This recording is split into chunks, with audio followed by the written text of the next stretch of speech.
All right, so we're going to go ahead and review how we would look at the numbers when reviewing properties, when we're reviewing comps, how we're going to do it in today's market, today's shifting market, and what is going on in today's market. Um, and just as some updates while I start to pull some information up, we are starting to see a lot of shifts in the market. I mean, I know most of you guys may or may not have realized this. If you have not realized this, you're probably in la la land. If you've realized this, then you know what I'm talking about, right? And so right now, we know that houses were flying off the shelves just a few months ago. But ever since the interest rates went up, and we have all this news about being in a recession and everything, we are starting to see buyers be a lot more conservative in the market. We're seeing a lot less hedge funds playing right now. Even hedge funds are being more conservative at about 70%, right?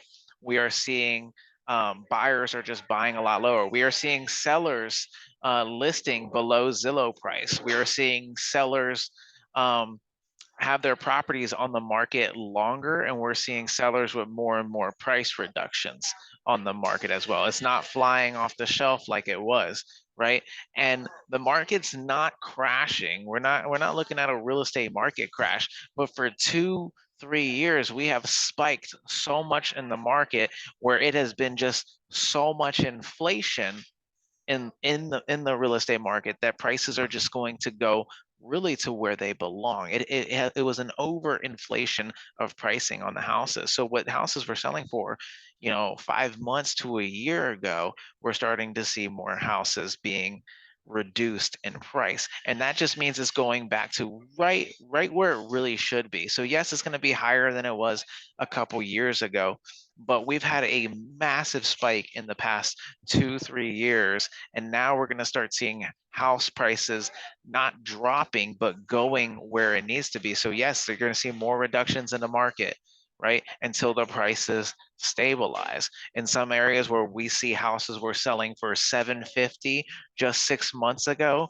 we're seeing same cookie cutter style houses go on the market right now for $100,000 less, right? $100,000 less. We're seeing this on the market. So what we're going to do is we're going to do a review on a property just to see how we should be looking at the numbers right now.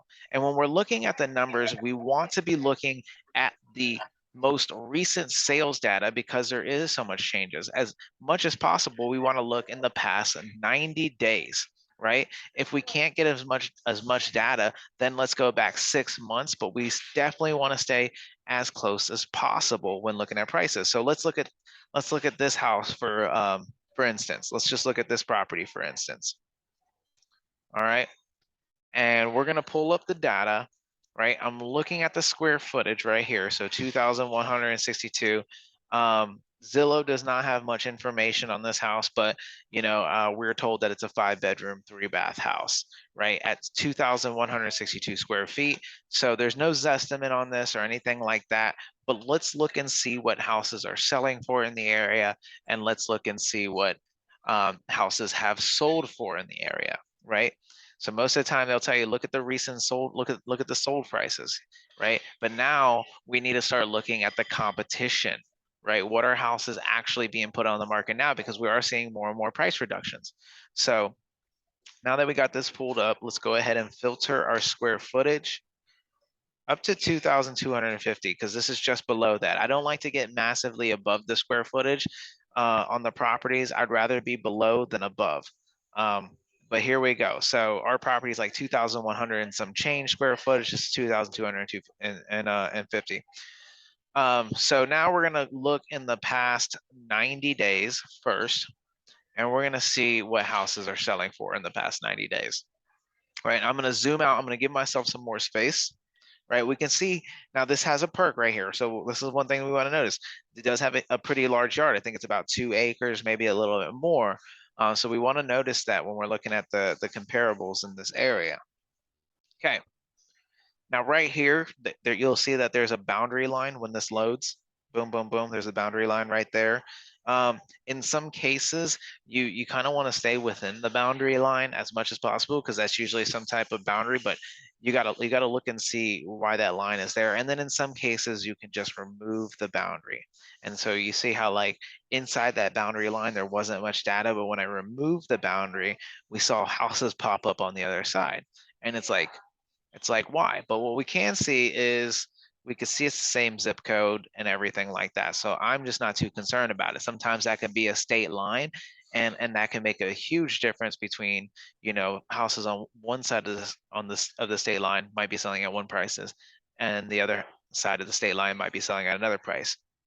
So we just want to look for that. In this case, I don't think it matters too much. So I'm going to go ahead and zoom out a little bit, give myself some more data. And this is all within the past 3 months. So we want to look at the recent data, right? Because we know that, you know, it's not like houses are just on the rise, on the rise, on the rise still anymore. No, they're decreasing. So we want to look at the recent. All right. So what we see here is we see, you know, one property right here sold for 630. Now, another thing that we want to be looking at is you want to look at the design of the house, right? We want to compare apples to apples. So let's go ahead and search the web right here. All right, let's do Google Maps because that way we can see what does this house look like. There's no So there's no front picture in Google Maps. okay, It's blurred, but you can see it on Realtor.com or Redfin. There are some pictures because it used to be listed. It was listed at 400. perfect, perfect. Yeah, and I did see that on the Zillow on the sales history. Sometimes that can be slick and kind of go around. You know what I mean? Yeah, I tried. All right. So cool. So yeah, just like that. If you can't find a street view there, you might be able to find it somewhere else, like Zillow, I mean, or Redfin. So if I just go ahead and type in this, I'll probably see a Redfin listing right here. Boom. There's the Yes, MLS Zillow. listing. Oh, that's the Zillow. Hmm. I think So it was let's, Redfin or Realtor.com. yeah. One of those actually has the pictures. Yep. So you can search around on different sites and see, boom, there you go, some photos. Um, and then we can see, okay, this has like a detached garage looking thing going on over here. And then we see that it's that split rancher style home. I can see from the outside over here that it's that split rancher style home. So obviously this is like a 1960s, 1970s type build in that era, which, you know, these are popular style, nice houses, stuff like that people live in. But we want to look at apples to apples when we're checking it out, like on Zillow. And like this is a newer build, you know, newer build. So we want to look at stuff like this, the brick to brick, right? Or like this is a little older style as well, right? So this is the kind of stuff that we want to look at. But if I look in the past 90 days, I see one phenomenon 630. Like I'm not going to look at the highest thing that sold. I want to look at the group, right? Because that's not what's happening in this market. It's not like, oh, that sold for this price, tomorrow it's going to sell higher, and tomorrow it's going to sell higher. No, tomorrow it's going to sell lower, and tomorrow it's going to sell lower, right? Because prices are stabilizing. So boom, 630, and I see a 520, but again, newer, right? So what am I looking at? 478, 440, 440, 420, 406, right? Where's that group of properties at? Well, we see that group of properties is between 400 and 450, right? Yeah. 400 and 480. That's the I do group. see That's the some group. That's where that things are are going. like 1,500 square feet, the one at Yeah, 406, way yeah, below, right? Square right, footage. right. But see, like that's good. Like that doesn't really matter as much because we're not doing a price per square foot, because if you look up here, still the same thing, 440, 2,000 square feet plus. Do you see what I'm saying? 4 bedrooms, 3 bath. So you can see in this area that doesn't really matter that much. It's just what houses are selling for. Same thing, the next door neighbor, well, not next door neighbor, but right here we see 420, right? 2,200 square feet plus, right? So it's not making a difference on the square footage in this area. That's just what houses are going for. Again, right here, a little bit less square feet, 441, but again, a brand new home. That's a brand new home. Now, granted, our house has 2 acres. Okay, so that does add some value, versus like, some of these homes, which are like just regular lots, right? We can also see that like in our immediate area, there hasn't been much sales. It's kind of like on the outskirts and on the outskirts. So let's go ahead and zoom out to 6 months now, because this is just in the past 90 days. Also, while we're here, let's just go ahead and see what the competition looks like, right? What's for sale right now in the area? All right. And we see 389, 300, and 290, right? This is actually a similar style home in a way. The square footage is different, could be off, but we can also zoom out a little bit more and see what else is going on around here. New construction selling in the 540s to 600s. New construction selling 480. Look at that. New construction selling 480. This is all recent, like, so we can see. All right. This is our competition, right? This is like, why would somebody buy this property for this price if they could buy that property for that price, right? So we see brand new construction selling right there as similar square footage as low as 400, right? That's 412, 415, right? Look at that, 415 square foot, 4 bedroom, 3 bath. Again, we do have a yard though. We have more of a yard. These might be like really cookie cutter neighborhoods. So based off of what I'm seeing here, I'm seeing the groups between 400 to 480. That's what I'm seeing. I'm seeing a lot of the 400 to between 480. I'm seeing a lot of that, right? So I want to stick with the patterns. I don't want to look for the one that kind of just stands out and it's like, oh, but let's go ahead and go back 6 months. Let's do that. See what's happening back there. And you might even, it's funny because you might even see higher sales prices 6 months ago. Crazy, right? All right. Yeah. So this was probably like a group of homes. We all know that, that kind of stuff. But see right here, again, in this immediate area, 6 months ago, we got this whole map going. We got 630. That's the phenomenon that we talked about, right? Like that's the one. But again, this phenomenon had more land. I think it had like 1.5 acres. So it's something to take in mind, right? Yeah, because it has a lot less Yeah. square footage, and our property is sitting on 2 acres. Yeah. So that is something to take in mind. But again, like we don't have enough data on it that was just one.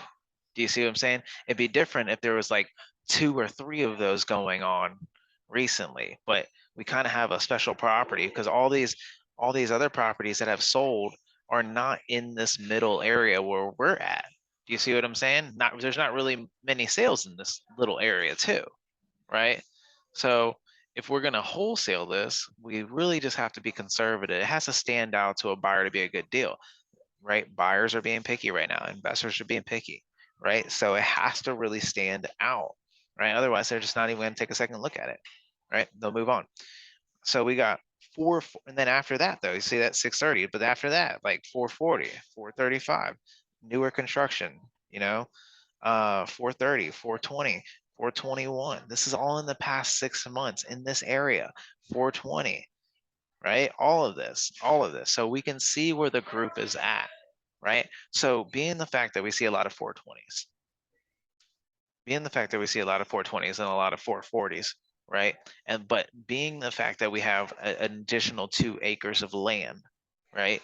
We can say that, hey, look, this house should be able to go for about 450 to 460 on the worst day, because we're seeing these right here, but they might not have as much land. But I'll tell you what, they probably are a lot newer. And look at that. You see what I'm saying? Fully remodeled. So the land adds value, but it doesn't add that much value, right? Yeah. So, and then look, that's a 2004 build, right? So that's kind of what we're looking at conservatively. Great. If the property sells for more at the end of the day to the end buyer, then great. He did a great job, but that's what it should be. They should win, right? And so they took massive risk going into that, but we have to look at what is the fail safe, the worst thing that can happen, and you still don't lose. That's where investors are buying. They're not looking at best case scenario, they're looking at worst case scenario. Best case scenario is a plus, right?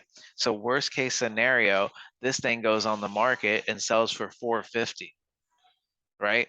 That's our worst case scenario, because everything is selling around 400 to 4 to to 450, everything, right? And then this is, this one you're providing a larger yard, right? So worst case scenario, 450, right? There's no reason. So let's go ahead and work our formula. Now we are going to look at the property and we're going to base the property on a price per square foot basis. So I'm going to go ahead and say my ARV is 450 right here, calculator. Boom. I'm going to go ahead and, oops. I'm going to go ahead and say my ARV is 450 though.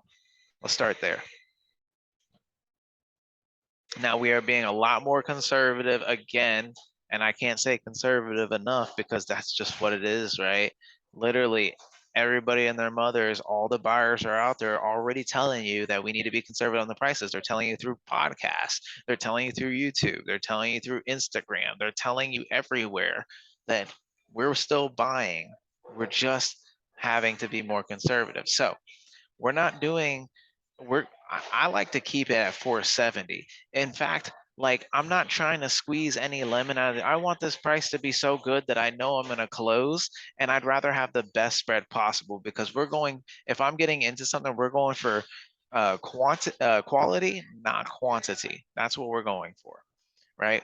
Right. We want to make the larger spreads, right, versus having so much quantity right now, because quantity is not happening right now. So don't go for it, right? So let's go for quality deals. So 450, I'm going to take that times 0.7, right? The exit strategy is for an investor is, can they refinance, right? Because even in today's market, we're seeing a lot more rental property investors because yeah, prices might be dropping on houses. Now check this out. Prices might be dropping on houses, but that doesn't, but rental rates are still stabilized and going up, if anything. So prices might be dropping. So you might see a lot less flippers and a lot more landlords. Well, the fail safe for a landlord is 75% of ARV. They can refinance, they can go to a bank and always pull out 75%. So what does that look like here? 450 times 0.75. That's 337,500. So if an investor is all in purchase and repairs, they want to be all in for under this number, right? That way they can go to the bank, refinance it, and get their money back and rent it out long term, right? So 337. Now let's go ahead and let's judge the condition of the property, right? Price per square foot. So we're at 450 times 0.75. Now we're going to minus the repairs to see what price we need to have. So let's go. Let's look at these photos. I'm looking at it. Super outdated, right? One thing that did concern me when I was looking, now it's super outdated. We know that this whole thing's got to be updated. Look, brand new bathroom, everything like that. So right now I'm at about $25 a square foot right now, 25 to 30, right? And the way that I gauge it is if it's excellent quality, which we usually don't lock in these types of deals wholesale at with excellent quality because they can just go on the market or anything like that. There's no distress there, but anywhere from $5 to $10 a square foot in excellent quality. In good quality, meaning that it just needs updates, would be anywhere from 10 to $20 a square foot, being in good quality, just needing updated appliances, putting lipstick on a pig. In fair quality, which is what I would consider this so far, fair quality is it needs more than just updating. It needs like, cosmetic work throughout. But let's talk about this in a minute though. But it needs cosmetic, like more than just updating, it needs cosmetics. Like these walls need to be like cleaned up. The bathroom needs to be redone. You got old paneling. So this would be like $20 to $30 a square foot, right? Depending on the level of cosmetics and updating. And then full rehab would go into 40, full rehab would go anywhere from 30 to upwards to $45 a square foot if it needed a full rehab. I mean, the thing was just tore up from the floor up type stuff, right? Now, that's just for the repairs. That's just for turning it around. If there's anything like a foundational issue, If you see that there's a foundational issue, or if the seller tells you that there's a foundational issue, it's always $15,000. $15,000 minus your price per square foot that you ran. You want to add that $15,000 to the repair budget, because it's $15,000 just to repair that foundation, and then you come in and revamp the property. So let's look at this, and I'm seeing right here, that's what concerns me, is that the brick is falling apart right here. This looks like it could be some foundational issues, some The settling. seller did tell me that it had a crack in the foundation. 100%. So there you go. So immediately what we do is we look at that as a $15,000 repair, and then we go ahead and we work on the house. So let's run our repair budget. This is about 2,100 square feet. Let's look at that. This is about 2162. All right, so let's take 21, so we got 337, that's our 0.75. But now let's take 20, oops, calculator.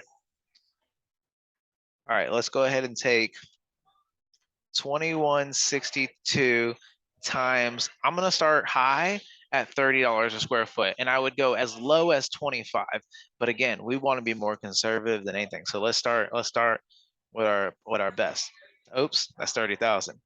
So 2162 times $30 a square foot, that's 64,000 in rehab, right? So 64,000 in rehab plus our foundational repair, which is 15,000. So let's go ahead and add that 15,000 to repair the foundation. Boom. That gives me about an 80 grand repair budget. That's what I'm looking at on this thing. 80 grand repair budget. So we said our ARV was 450. Boom, boom, boom. Right? We said that we're going to go ahead and times that by 0.7. Right? We're going to go ahead and minus 0.75, I think it was. Sorry, 0.75. Yes, 0.75, but I'll always try to get 0.7 first, see what that looks like, and then maybe go up to 0.75, right? We want a best number, see what that looks like, and then we can play with it a little bit. But 0.75 is the refinance number. 0.7 times minus 80,000, and that gives us 235. That's like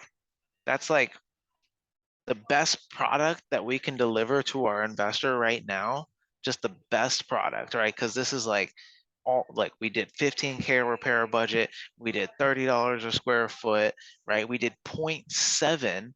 So now the investor can refinance at 0.75 and make some money on the refinance, put a little bit of equity in his pocket, right? So the best product that we can deliver our investor right now on this property would be 235,000. This thing would fly off the shelf at that price. For 235,000. That's the best product that we can deliver to our investor right now. We're running the numbers. That's their price. So like in our mind, if we're working this deal, we'd be like, man, anything I can get under 235,000 on this would be gold. Of course, we want the largest spread possible, but if we got it at 200, we might be able to get a 35K spread or more, or more, or more. But let's look at some other, because this is like the best product. Well, maybe an investor comes in and buys it at 245, right? Right? Maybe we sell it for more, but we want to be able to deliver it at this price if need be, right? But here we go.